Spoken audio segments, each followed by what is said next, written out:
terjadi andalan kami. Kami berserah padamu. Kami percaya Tuhan, Engkau Allah kami yang ajaib. Terpujilah nama-Mu Bapa, dimuliakan, ditinggikan, diagungkan nama-Mu. Oh haleluya. Curahkan urapan-Mu di tempat ini, curahkan lawatan-Mu.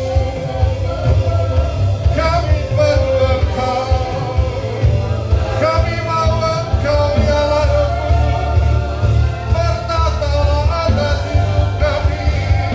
Terima kasih ya Allahku. Oh haleluya, Hosana bagimu, terpujilah. Shalom ya lama ya lama ya se, rekata karama ya so. Haleluya, haleluya. Coba kami mengucap syukur Tuhan. Kalau pagi hari ini kami boleh datang beribadah kepada Engkau, Tuhan yang terus memimpin kami, Tuhan yang terus mengurapi kami, Tuhan yang terus memberikan kekuatan kepada kami, Tuhan yang memberikan perkenanan kepada kami, untuk kami boleh datang Tuhan ke hadirat-Mu, mencari wajah-Mu, memuji Engkau, menyembah Engkau. Dan biarlah perkenanan-Mu Tuhan yang membolehkan kami masuk lebih dalam lagi dalam hadirat-Mu Tuhan. Karena kami percaya di dalam hadirat-Mu ada pengurapan-Mu, di dalam hadirat-Mu ada perlindungan, penyertaan dan penyediaan secara ilahi bagi setiap kami. Di dalam hadirat-Mu ada mujizat-Mu Tuhan. Dan kami percaya saat ini juga Tuhan, nyatakan mujizat-Mu, nyatakan mujizat-Mu di tempat ini Tuhan. Firman-Mu yang mengatakan, datanglah kepadaku yang letih lesu dan berbeban berat, aku akan memberikan kelegaan kepadamu. Tuhan, ini kami, ini umat-Mu Tuhan. Kami datang dalam keletihan, kami datang dalam beban berat, kami datang dalam sakit penyakit, dan kami percaya mujizat-Mu ada di tempat ini Tuhan. Kesembuhan ilahi terjadi, pemulihan terjadi, kemerdekaan terjadi, kemenangan terjadi dalam nama Tuhan Yesus. Terima kasih Tuhan. Terima kasih. Kalau pagi hari ini juga kami mau menyambut tubuh dan darah melalui perjamuan kudus. Tuhan, Engkau menyelidiki setiap hati kami. Tuhan, Engkau yang mengampuni setiap kami. Tuhan, kami mau Tuhan, Engkau yang terus menyelidiki hati kami. Biar setiap kami boleh berkenan untuk menyambut tubuh dan darah-Mu, dan menjadi peringatan bagi kami bahwa Engkau sudah menebus segala dosa kami. Engkau yang sudah membebaskan kami, Engkau yang sudah memerdekakan kami Bapa, Engkau yang sudah mengangkat segala kutuk sakit penyakit kami, untuk kemiskinan kami, di dalam nama Tuhan Yesus Kristus. Urapi setiap kami Bapa, lawan setiap kami Bapa.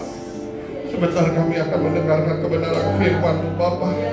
Biar Engkau juga Tuhan memberikan kepada kami telinga seorang murid, agar kami boleh dengar-dengar, agar kami boleh lebih lagi mengerti dan memahami setiap rancangan dan rencana-Mu, setiap isi hati-Mu kepada setiap kami Bapa. Mari lawat kami, mampukan kami Tuhan, untuk menangkap setiap message yang Tuhan nyatakan melalui gembala pembina kami Tuhan. Kami mengucap syukur Tuhan, kami ada di wadah ini, kami boleh terus dimuridkan, kami boleh terus diajar Tuhan. Secara khusus hamba-Mu berdoa, Engkau yang memberikan kemampuan, kekuatan kepada hamba-Mu, Engkau yang memberikan pengurapan secara khusus kepada hamba-Mu, agar hamba-Mu Tuhan bisa menyampaikan isi hati-Mu secara baik Bapa. Kami perlu Engkau ya Allah Roh Kudus, kami butuh Engkau ya Allah Roh Kudus. Bertahtalah atas hidup kami Tuhan. sampaikan isi hatimu melalui lidah bibir mulut hamba-Mu, dan sembunyikan hamba di balik salib. Biar hanya Engkau yang semakin besar, Engkau yang semakin dimuliakan, ditinggikan di tempat ini, Bapa. Terima kasih Tuhan Yesus. Terima kasih Allah Roh Kudus. Terpujilah nama-Mu Bapa. Di dalam dan demi nama Tuhan Yesus, kita yang siap diberkati oleh Tuhan. Haleluya, sama-sama katakan amin. Kita akan mendeklarasikan firman Tuhan. Kita angkat Alkitab kita tinggi-tinggi di tangan kanan kita. Pada hitungan yang ketiga kita akan sama-sama mendeklarasikan firman Tuhan. 2, 3. Aku percaya firman-Mu berkuasa. Aku percaya firman-Mu dapat mengubah seluruh hidupku. Aku percaya firman ini adalah Tuhan sendiri. Aku siap untuk menerimanya dan melakukannya dalam nama Yesus. Haleluya. Amin. Silakan duduk Bapak Ibu Saudara. Shalom. Sebelum firman Tuhan disampaikan, kita akan menyerahkan anak kita ke dalam Tuhan. Saya panggil anak Jehovah Jireh Winarso dengan kedua orang tuanya, yaitu Mas Dwi Yuda Winarso dan Kabita Amelia Sasongko.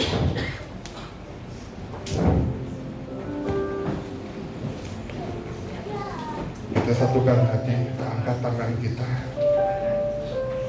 untuk sama-sama berdoa untuk anak kita yang terkasih, Jehovah Jireh Winarso. Hari ini tanggal 2 Februari tahun 2025, aku keserahkan Engkau di dalam nama Bapa, Anak, dan Roh Kudus, yaitu di dalam nama Tuhan Yesus Kristus. Mulai saat ini, mulai hari ini, mulai detik ini, Engkau menjadi milik kepunyaan Allah. Hidupmu akan terus dilindungi oleh Tuhan. Hidupmu terus akan dijagai oleh Tuhan. Bahkan malaikat berpasukan terus mengelilingi engkau, menaungi engkau, menyertai setiap langkah kehidupan. Aku berdoa agar engkau terus diberkati di dalam setiap kehidupan engkau. Pertumbuhan, kesehatan, kekuatan Tuhan curahkan. Bahkan engkau yang terus diberikan kepintaran, hikmat, pewahyuan yang lebih dari orang lain. Engkau akan menjadi anak yang kuat. Engkau akan menjadi anak yang dipakai oleh Tuhan.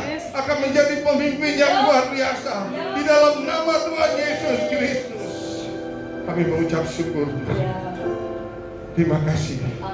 Terima kasih. Terus jagai dan mulai saat ini Tuhan. Allah Roh Kudus yang bertata berkarya atas kehidupan. Begitu juga kami berdoa untuk orang tuanya Tuhan, Bang Yuda Kabita. Tuhan, Kau mengurapi kedua orang tuanya, Kau memberkati kedua orang tuanya, baik dalam keluarga, rumah tangga, bisnis, usaha, pekerjaannya Tuhan berkati. Bahkan pelayanannya Tuhan berkati Bapa. Penuh dengan damai sejahtera dan sukacita, kebahagiaannya di dalam keluarganya. Semakin hari semakin Tuhan tambahkan keharmonisan Bapa. Terus Tuhan pakai kedua orang tuanya Tuhan untuk mengajar, membawa anak-anak semakin takut akan Tuhan. Dan Tuhan, kami berdoa juga agar anak ini juga Tuhan menjadi anak yang takut akan Tuhan, anak yang membanggakan kedua orang tuanya Tuhan, anak yang dipakai oleh Engkau luar biasa Tuhan. Terima kasih Bapa. Terpujilah ya Allah kami yang hidup. Di dalam nama Tuhan Yesus Kristus kami sudah berdoa dan mengucap syukur. Haleluya, sama-sama katakan amin. Selamat.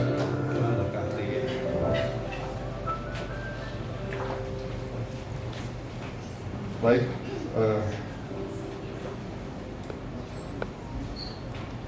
kita akan tetap melanjutkan serial dari senior pastor kita, serial Great Harvest. Katakan sama-sama Great Harvest. Great Harvest. Ya. Kalau kita mau mendapatkan penuaian yang besar, apalagi di tahun ini, Tuhan mengatakan bahwa tahun ini adalah tahun double anugerah, tahun double kasih karunia, tahun double perkenanan yang dari Tuhan. Amin. Ya. Tentunya ada salah satu faktor bagaimana caranya kita mendapatkan tuaian yang besar. Saya hanya mengulang khotbah minggu ketiga kemarin dari Kak Emil, bahwa untuk mendapatkan penuaian yang besar ada faktor benih yang baik yang harus ada pada setiap kita. Ya. Baik di dalam ilmu pertanian, perikanan maupun peternakan, bahwa faktor benih ini adalah faktor yang menentukan. Ya. Kalau kita memiliki benih yang baik, maka secara otomatis kita akan menuai juga tuaian yang besar. Dan saya dalam hal ini sangat berpengalaman di dalam perikanan ya. Kalau saya membeli benih yang kurang baik, ya, maka hasilnya juga sudah bisa dipastikan itu tidak akan maksimal. Pertumbuhan dari ikan tersebut juga akan banyak jomplangnya ya. Ada yang sudah besar, ada yang masih kecil karena benihnya itu benih yang kurang baik. Mungkin ada benih yang sudah tua, ada kuntek, ada juga yang masih muda ya. Makanya oleh karena itu kalau kita mau memiliki benih yang baik, maka kita juga harus melihat indukannya. Kalau indukannya bersertifikat, maka sudah bisa dipastikan bahwa itu adalah benih yang baik. Begitu juga kalau kita mau memanen durian yang baik, durian musangking, bawor, maupun yang durinya hitam ya, tentunya kita juga harus memiliki benih yang berkualitas yang baik. Nah, benih ini juga berbicara tentang visi. Ya, visi itu harus baik. Visi itu harus mudah dibaca. Visi itu harus jelas. Visi itu sudah harus juga mudah dimengerti. Ya. Contohnya visi di gereja kita. Ada yang belum hafal visi gereja kita? Boleh angkat tangan, nggak akan dimarahin, nggak akan disuruh pulang. Tapi kalau ada yang belum hafal, setiap kita yang pulang dari ibadah di belakang ada visi gereja kita ya. Sebelum pulang baca dulu visi supaya kita bisa mengingat visi ini, yaitu membangun jemaat yang kudus, dewasa dan mengalami terobosan. Ini mudah dibacanya, jelas dan mudah dimengerti, betul nggak? Ya. Kalau step by stepnya ya, membangun jemaat yang kudus. Artinya kita yang harus membangun diri kita untuk menjadi lebih benar lagi di hadapan Tuhan, menjadi lebih kudus lagi, karena Allah kita adalah Allah yang kudus. Lalu kita mau menerima pengajaran-pengajaran supaya kita didewasakan di dalam kerohanian kita. Ke depan tidak ada lagi yang cepat marah, tidak ada yang cepat lagi tersinggung, tidak ada lagi yang cepat kepahitan, tidak ada yang baper-baperan. Kalau kita sudah didewasakan di dalam kerohanian kita, melalui pengajaran-pengajaran, melalui pemuridan-pemuridan yang ada di tempat ini. Setelah itu step selanjutnya baru kita mengalami terobosan. Terobosan itu bukan cuma berbicara kita terobosan dalam hal keuangan, tetapi kita mengalami terobosan dalam fisik kita, misalnya yang tadinya lemah menjadi kuat. Terobosan di dalam keluarga, dalam rumah tangga, dalam pelayanan. Ini kita berbicara terobosan. Jadi step by stepnya seperti itu. Makanya benih ataupun visi harus baik, harus yang berkualitas, dan harus mudah dimengerti dan mudah dibaca. Tapi visi gereja kita mudah nggak untuk dilakukannya? Belum tentu ya. Tergantung kitanya. Kitanya ini bagaimana meresponi visi yang ada di gereja ini. Makanya kalau kita mau menggenapi visi kita, kita mau menuai secara besar, ya ada yang namanya perseverance atau ketekunan di dalam kita mengerjakan visi ini. Ini faktor yang terpenting dalam menggenapi visi yang Tuhan berikan adalah ketekunan. Sama-sama katakan ketekunan. Colek kiri kanannya ketekunan. Katakan amin. Yes. Ya, ini juga salah satu faktor terpenting selain benih yang baik, selain visi yang baik, ada faktor terpenting dalam menggenapi visi yang Tuhan berikan adalah ketekunan. Nah, apa yang dimaksud dengan ketekunan? Ketekunan itu artinya memiliki kekuatan untuk bertahan dalam situasi yang sulit. Sekali lagi saya katakan, ketekunan adalah memiliki kekuatan untuk bertahan dalam situasi yang sulit. Kalau dalam bahasa lain selain perseverance tadi, ada juga yang mengatakan dalam bahasa Inggrisnya long suffering. Ya, artinya memiliki waktu yang panjang untuk bertahan dalam kondisi situasi yang sulit.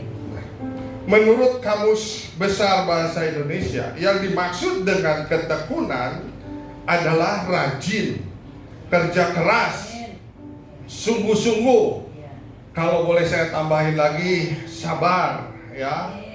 Terus juga memiliki pikiran-pikiran yang positif, ya. Juga fokus di dalam menggenapi visi yang Tuhan berikan. Fokus di dalam ketekunan, ya, untuk supaya kita bisa menggenapi setiap rencana Tuhan yang Tuhan taruh melalui visi ini. Amin. Ya. Visi walaupun mudah dibaca, mudah dimengerti, kalau kita tidak mau rajin, kerja keras, sungguh-sungguh, fokus, dan bertahan di dalam situasi kondisi yang sulit, maka visi ini juga tidak akan tergenapi. Ya. Jadi harus kita mau bertekun. Katakan bertekun sekali lagi. Bertekun, ya. Ada statement dari senior pastor kita yang mengatakan, kadangkala jarak antara gagal dan sukses hanya satu langkah, yaitu ketekunan. Pilihan ada di dalam diri kita masing-masing.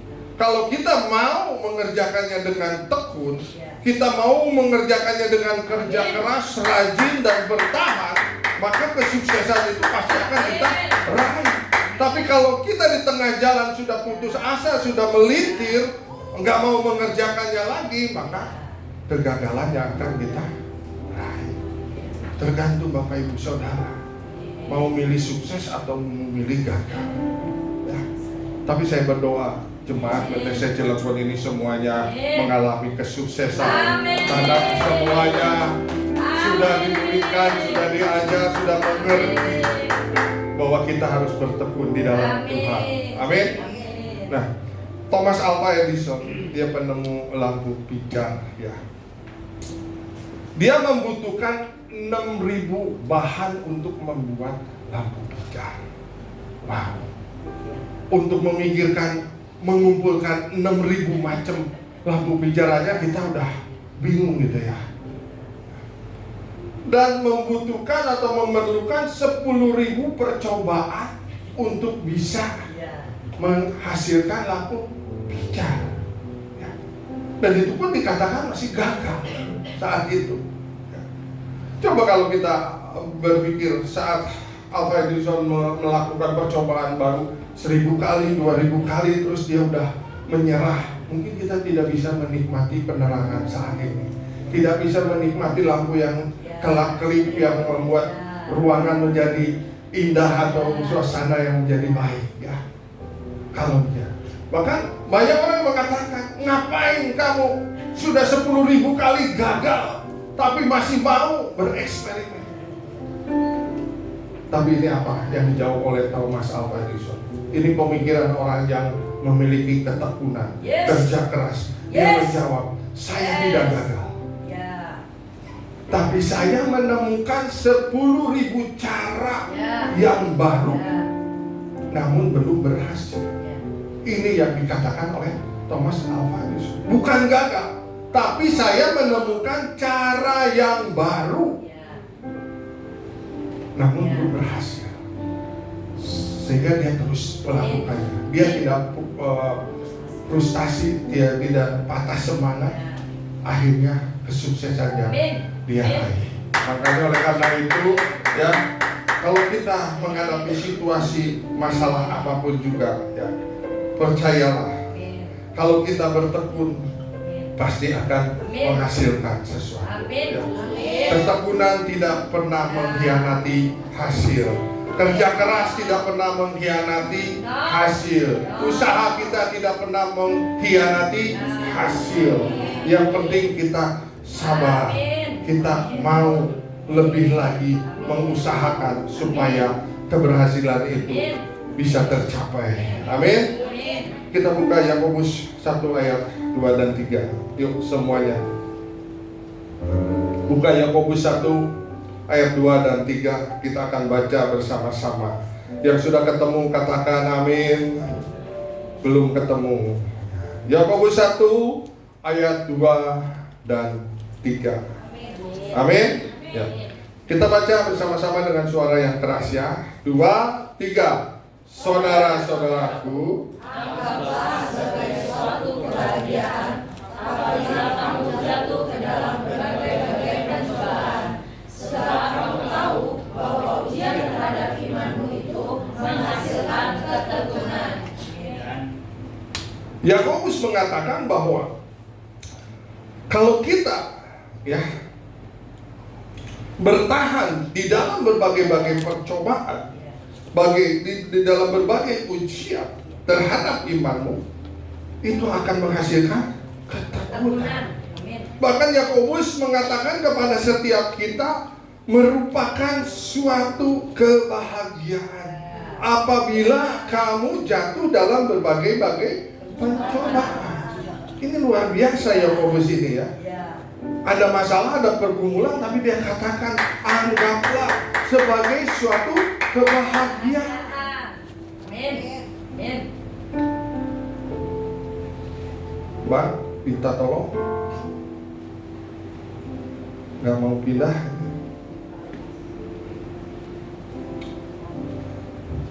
Jadi berbahagialah kalau kita menghadapi kesulitan dan ujian. Sebab ujian terhadap iman kita akan menghasilkan ketekunan. Oke, terima kasih. Ya. Menghasilkan ketekunan.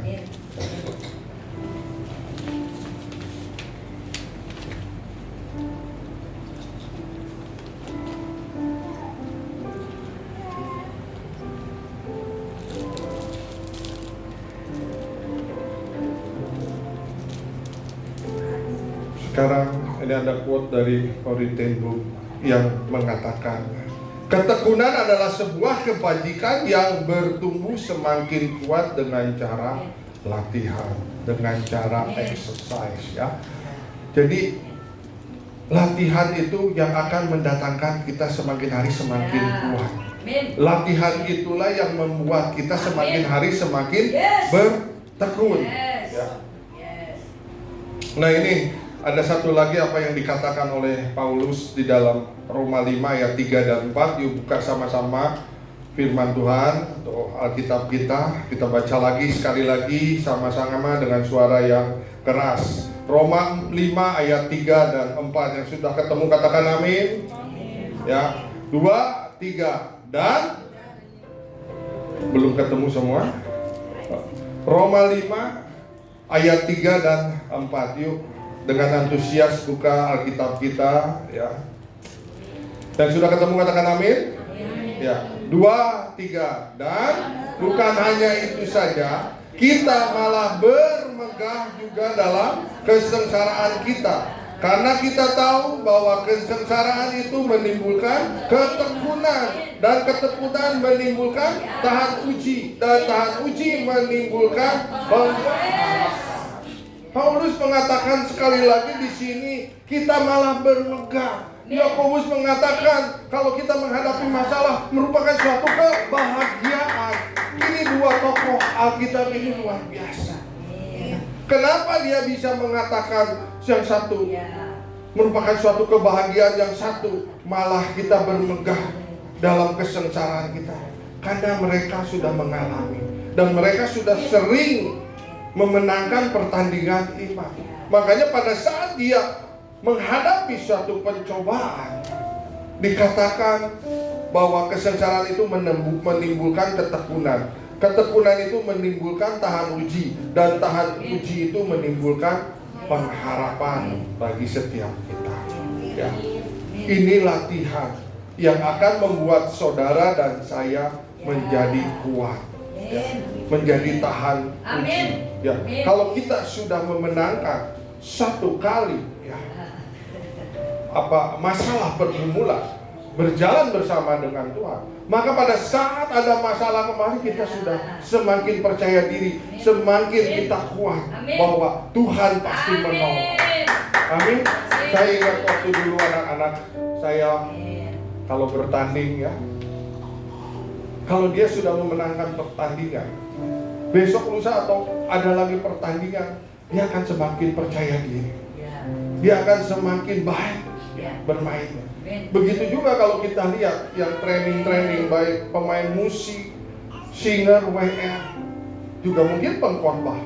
Awal-awalnya mungkin ya panik atau mungkin ini, tapi pada saat dia sudah melewatinya 1, 2, 3, semakin hari akan semakin baik, semakin hari akan semakin percaya diri. Betul nggak?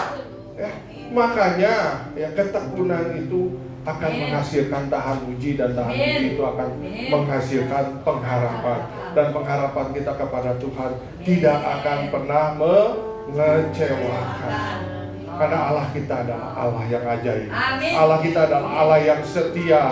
Allah kita pasti menggenapi setiap janji-janjinya terhadap setiap kita. Amin. Ya. Ini yang dikatakan Yakobus dan Paulus dalam hal ketekunan, ya. Dalam hal menghadapi kesengsaraan, dalam hal menghadapi cobaan ataupun masalah, harus tahan uji, harus bertekun. Semakin hari semakin baik, ya. Semakin kuat, ya. Pengharapannya adalah kita memperoleh buah yang matang dan menjadi sempurna. Kalau kita kembali ke visi gereja, semakin kita berjalan bersama dengan Tuhan, semakin kita mengerti isi hati Tuhan, semakin kita juga mengalami pengalaman pribadi bersama Tuhan, maka kita akan semakin dewasa. Kalau di sini dikatakan buahnya akan semakin matang dan menjadi sempurna. Sekali lagi, kalau ada masalah pergumulan, kalau kita sudah biasa berjalan bersama dengan Tuhan, maka kita akan semakin kuat dan percaya diri. Amin. Ya. Tadi contoh-contohnya sudah clear, ya. Satu kali, ya, seperti saya dulu pertama kali ditugaskan untuk doa syafaat, saya sudah berkali-kali mengatakan di sini. Saya doa syafaat, doanya pertamanya ngadep ke jemaat. Pas amin saya udah ngadepnya kemana nggak tahu. Pas buka mata loh, jemaatnya mana? Padahal jemaatnya di sebelah sana. Yaitu proses, ya. Itu hal yang wajar. Tapi lama-kelamaan ya, kita akan menjadi kuat, kita akan menjadi terbiasa, ya. Dalam terjemahan lain Yakobus 1 ayat yang keempat, firman Allah yang hidup mengatakan di sini, sebab itu biarkanlah kesabaran saudara tumbuh, dan janganlah melarikan diri dari persoalan yang saudara hadapi. Karena apabila kesabaran saudara telah berkembang sepenuhnya, maka saudara akan sanggup menghadapi segala sesuatu. Saudara akan berwatak kuat tanpa celah atau kekurangan atau apapun juga. Kalau ada pergumulan, ada masalah, jangan lari dari persoalan, tapi datanglah kepada Tuhan. Karena kalau kita berjalan bersama-sama Tuhan, Tuhan sendiri yang akan memegang kita dengan tangan kanannya dan membawa kita kepada kebenaran. Ya. Kita nggak sanggup, tapi Allah kita sanggup. Kita tidak mampu, Allah kita mampu. Kita tidak bisa, Allah kita yang bisa. Makanya kita bisa mengerjakan perkara-perkara yang besar kalau kita berjalan bersama-sama dengan Tuhan. Karena Allah kita Allah yang besar, Allah yang hebat, dan sanggup menghadapi segala sesuatu. Saudara akan berwatak kuat. Berwatak kuat yang tadi saya katakan. Kita akan percaya diri. Kita memiliki mental iman yang kuat. Pencobaan, masalah, kesengsaraan datang, kita percaya endingnya pasti Tuhan menolong. Endingnya pasti Tuhan memulihkan setiap kita. Endingnya pasti Tuhan menyembuhkan segala sakit penyakit kita. Amin. Karena 2000 tahun yang lalu Tuhan sendiri yang sudah menanggung di kayu salib. Kita tinggal meminta dan menerimanya saja. Ya. Katakan Allah kita adalah Allah yang ajaib. Allah kita adalah Allah yang baik. Amin. Beri kemuliaan dulu buat Allah kita. Jadi keberhasilan di dalam mengerjakan visi atau arahan Tuhan. Visi dan arahan Tuhan ini hanya produk dari Tuhan. Tapi untuk menentukan keberhasilan itu dari kita. Apakah kita ada ketekunan? Apakah kita mau mengerjakan ketekunan ini sampai produk Tuhan ini berhasil kita raih? Sampai visi atau arahan Tuhan itu tergenapi di dalam kehidupan kita. Jadi tergantung kita mau nggak berhasil untuk mengerjakan ketekunan di dalam menggenapi visi Tuhan. Karena visi Tuhan itu hanya produk dari Tuhan. Ya. Pastor Campbell mengatakan visi tanpa ketekunan hanya merupakan sebuah mimpi. Ya. Visi tanpa kita kerjakan dengan kerja yang sungguh-sungguh, dengan kerja yang rajin dan kerja yang keras, itu hanya merupakan sebuah mimpi. Jadi walaupun visinya clear, walaupun visinya mudah dibaca, mudah dimengerti, tapi kalau kita tidak mau melangkah untuk mengerjakannya, itu hanya sebuah mimpi. Ya. Billy Graham mengatakan, penggenapan visi Tuhan seringkali datang melalui ujian dan tantangan. Namun ketekunan dalam iman akan membawa kita kepada kemuliaan. Saat kita bertekun di dalam iman, Tuhan yang akan memberikan kemuliaan bagi setiap kita. Tuhan akan memberikan kemenangan bagi setiap kita. Dan pada akhirnya, siapa yang tahan uji, ia akan menerima mahkota kehidupan yang dijanjikan Allah. Siapa yang tahan uji, ia akan menerima mahkota kehidupan. Saudara mau menerima mahkota kehidupan di bumi dan di surga?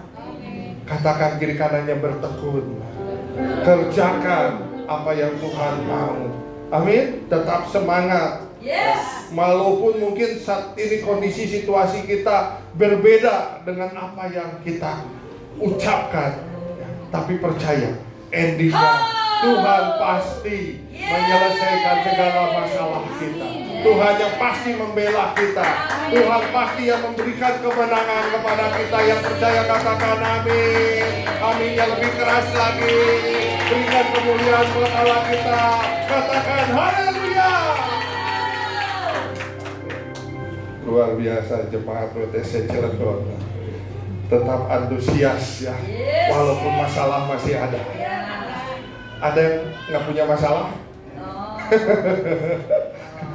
Saya juga punya masalah, tapi saya percaya pasti Tuhan tolong. Pasti Tuhan tolong. Amin. Di dalam Ibrani 12 ayat 1 sampai 3, nanti Bapak Ibu Saudara baca saja ya. Marilah kita berlomba dengan tekun dalam perlombaan yang diwajibkan bagi kita. Perlombaan ini diwajibkan bagi kita supaya apa? Supaya kita tetap bertekun, supaya kita tetap menaruh pengharapan kita kepada Tuhan. Jadi marilah kita berlomba dengan tekun dalam perlombaan yang diwajibkan bagi kita. Ya. Ada 5 poin. Ya. Kenapa kita perlu berlomba dengan tekun? Ya. Yang pertama, Karena kita punya banyak saksi. Siapa saksinya? Yaitu pendahulu-pendahulu kita yang ada di dalam Alkitab. Paulus, Petrus, mungkin pada saat kita menghadapi masalah, mungkin kita tidak mendengar atau kita tidak melihat, tapi mereka menjadi saksi, bahkan mereka memberikan support, memberikan dukungan kepada setiap kita. Ayo maju terus, ayo kamu bisa, ayo bertahan, sedikit lagi selesai. Mereka menjadi saksi iman. Mereka para pendahulu kita terus mensupport kita. Mungkin kita tidak mendengar, tapi mereka di surga terus menyemangati setiap kita. Ayo berjalan, ayo terus maju. Jangan sampai kalah, karena mereka rindu melihat kita berhasil dan menang di dalam satu perlombaan. Masalah itu pasti datang. Enggak kita undang, enggak kita tantang juga, dia datang sendiri gitu. Tapi kita percaya kita punya dukungan dari para pendahulu kita, yaitu saksi-saksi iman. Kita percaya ada Allah kita yang menyertai setiap kita. Yang kedua, kenapa kita perlu berlomba dengan tekun? Karena kita bisa belajar dari teladan Yesus yang tekun menanggung bantahan untuk menggenapi rencana Bapa. Saat Tuhan Yesus ada di dunia ini, sebagai manusia 100% dan juga sebagai Allah 100%, Tuhan Yesus juga merasakan ketakutan, kekhawatiran, merasakan kelelahan, merasakan kefrustasian. Makanya firman Tuhan katakan, kalau boleh cawan ini berlalu daripada. Artinya Tuhan juga merasakan rasa khawatir dan takut untuk menghadapi pergumulan. Tapi Tuhan katakan, biarlah kehendakmu yang jadi. Tuhan minta cawan ini kalau boleh berlalu, tapi Tuhan juga menyerahkan semua pergumulan masalahnya kepada Bapa di surga. Sehingga Tuhan katakan, biarlah kehendak Tuhan yang jadi. Kita juga saat kita menghadapi masalah, biarlah kehendak Tuhan yang jadi. Ingat cerita waktu Raja Daud tersingkir dari kerajaannya karena Absalom. Dia waktu berjalan bersama para pahlawannya di seberang sungai, keturunan Saul memaki-maki, mengutuk-ngutuk raja. Ada salah satu pahlawan, izinkan saya menyeberang, aku potong kepala. Tapi Daud katakan, apa urusan kalau Tuhan yang memerintahkan untuk dia mengutuki aku, apa kehendak? Kita harus berserah kepada Tuhan. Dan kita harus meneladani Tuhan Yesus Kristus. Biarlah rencana Tuhan yang terjadi di dalam kehidupan kita. Amin. Nah, kenapa kita juga perlu berlomba dalam ketekunan? Di dalam Filipi 4 ayat 6 dan 7 dikatakan, janganlah hendaknya kamu khawatir tentang apapun juga, tetapi nyatakanlah dalam segala hal keinginanmu kepada Allah dalam doa dan permohonan dengan ucapan syukur. Damai sejahtera Allah yang melampaui segala akal akan memelihara hati dan pikiranmu dalam Kristus Yesus. Saat kita tidak mampu, saat kita mau menyerah, saat kita sudah, aduh Tuhan, saya tidak tahu lagi apa yang harus saya kerjakan, ingatlah Tuhan mau kita tetap bertekun dalam doa. Kalau kita, pikiran kita, ya, kepintaran kita sudah tidak mampu lagi untuk berpikir, lakukanlah dengan lutut kita. Berlututlah kepada Tuhan dan berdoalah. Serahkan semuanya kepada Tuhan agar Tuhan turun tangan menolong. Angkat tangan kita tinggi-tinggi, katakan, Tuhan aku berserah. Tuhan aku sudah tidak mampu lagi. Tuhan aku sudah tidak sanggup lagi. Tuhan aku tidak tahu lagi apa yang harus kita kerjakan. Andalkan lutut kita. untuk berdoa dan menyerahkan segala pergumulan kita kepada Tuhan. Amin. Jadi nggak ada kata menyerah, masih ada lutut kita untuk bertelut, untuk berdoa kepada Tuhan. Kenapa kita perlu berlomba dengan tekun? Sampai titik kita tidak mampu lagi, masih ada Tuhan yang mau menolong setiap kita. Asal kita menyerahkan segala pergumulan kita, segala masalah kita kepadanya. Karena Dia Allah yang mampu dan sanggup menolong segala pergumulan masalah kita. Tidak ada yang tidak mungkin, tidak ada yang sulit bagi Allah kita. Dia Allah yang sanggup, Dia Allah yang mampu. Yang keempat, ini Mother Teresa yang mengatakan, ketekunan adalah perwujudan iman dalam tindakan, yaitu dengan mempercayai bahwa janji-janji Tuhan adalah tepat dan dapat dipercaya.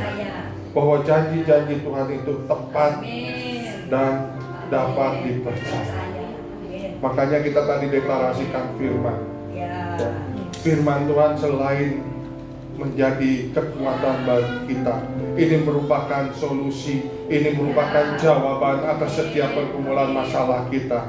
Dan firman Tuhan itu tepat dan dapat dipercaya. Amin. Ini adalah sumber kekuatan. Ini yang dapat merubah seluruh hidup kita. Manusia tidak bisa merubah orang lain. Hanya firman Tuhan yang dapat merubah kehidupan kita, sehingga karakter kita menjadi kuat. Ya. Dalam menghadapi situasi apapun juga kita akan semakin hari semakin kuat, karena kita berjalan dengan Allah kita yang kuat. Yang keempat, kenapa kita perlu berlomba dengan tekun? Ya. Kalau kita tetap tekun, kita pasti melihat hasil dan pasti menuai. Iman. Ketekunan tidak akan pernah mengkhianati hasil. Usaha kita, kerja keras kita tidak akan pernah mengkhianati hasil. Jadi di dalam Galatia 6 ayat yang ke-9 dikatakan, jangan jemu berbuat baik, ya. Karena apabila sudah datang waktunya, kita akan menuai jika kita tidak menjadi lemah. Jangan pernah jemu, jangan pernah kita menyerah, jangan kita frustasi, jangan putus asa, ya. Karena pada saat waktunya kita akan menuai jika kita tidak menjadi lemah. Tetap semangat di dalam Tuhan. Amin. Ya. Yang terakhir, kenapa kita perlu berlomba dalam tekun? Ya, kelima. Ketekunan adalah syarat untuk kita melihat janji Allah digenapi dalam hidup kita. Kalau kita terus bertekun seperti tadi Thomas Alva Edison, tidak menyerah walaupun sudah 10.000 kali gagal, ya, akhirnya dia akan melihat kesuksesan. Begitu juga kita. Kalau kita terus bertekun, ini merupakan suatu syarat untuk kita bisa melihat janji Allah tergenapi dalam kehidupan kita. Saudara mau melihat janji-janji Tuhan tergenapi, teruslah bertekun, teruslah bertahan di dalam Tuhan, supaya janji-janji Tuhan tergenapi di dalam kehidupan kita. Slide yang terakhir yang disukai oleh jemaat PTC Cilegon. Oswald Campbell mengatakan, iman adalah titik awal, namun ketekunan adalah proses yang membawa kita kepada terwujudnya janji-janji Tuhan. Iman diperlukan, tapi ketekunan juga diperlukan untuk kita menghadapi proses yang membawa kepada terwujudnya janji-janji Tuhan. Kita akan masuk di dalam perjamuan kudus, ya. Saya undang WL Singer, pemain musik, untuk kembali naik ke mimbar, ya. Perjamuan kudus ini diperuntukkan kepada setiap kita yang sudah dibaptis. Namun kalau ada yang belum dibaptis tetapi sudah usia di atas 12 tahun dan percaya, boleh mengambil perjamuan kudus ini. Apakah Bapak Ibu Saudara sudah mendapatkan anggur dan roti? Kalau belum, boleh mengangkat tangan. Nanti akan dilayani oleh para pengerja. Kalau sudah semuanya, ayo kita bangkit berdiri.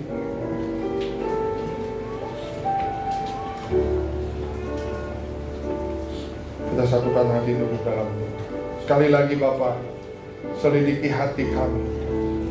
Kami mau menyambut tubuh dan darah-Mu yang menjadi peringatan akan Engkau. Kiranya Engkau yang memberikan perkenanan kepada kami Tuhan, untuk kami boleh menyambut tubuh dan darah-Mu ini Tuhan.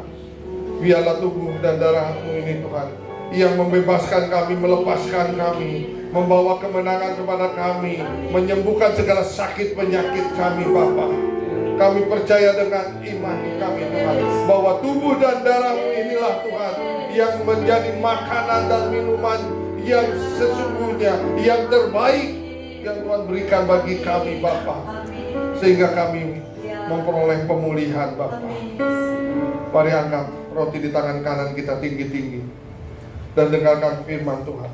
Sebab apa yang telah kuteruskan kepadamu telah aku terima dari Tuhan, yaitu bahwa Tuhan Yesus pada malam waktu Ia diserahkan mengambil roti, dan sesudah itu Ia mengucap syukur atasnya, Ia memecah-mecahkannya dan berkata, inilah tubuhku yang diserahkan bagi kamu, perbuatlah ini menjadi peringatan akan aku.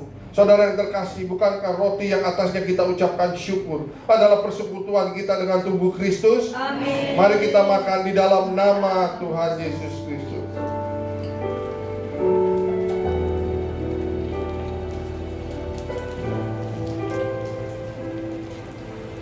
Kita angkat cawan kita di tangan kanan kita tinggi-tinggi. Dengarkan kembali firman Tuhan. Demikian juga Ia mengambil cawan sesudah makan, lalu berkata, cawan ini adalah perjanjian baru yang dimeteraikan oleh darahku. Perbuatlah ini setiap kali kamu meminumnya menjadi peringatan akan aku. Saudara yang terkasih, bukankah cawan yang kita ucapkan syukur adalah persekutuan kita dengan darah Kristus? Amin. Mari kita minum di dalam nama Tuhan Yesus Kristus. Kita angkat tangan kita kembali tinggi-tinggi, ucapkan terima kasih. Terima kasih Yesus. Terima kasih. Terima kasih atas segala kebaikan-Mu. Oh, terima kasih. Haleluya. Engkau selamat baik bagi kami. Terima kasih tubuh dan darah-Mu yang menyehatkan kami,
Berguna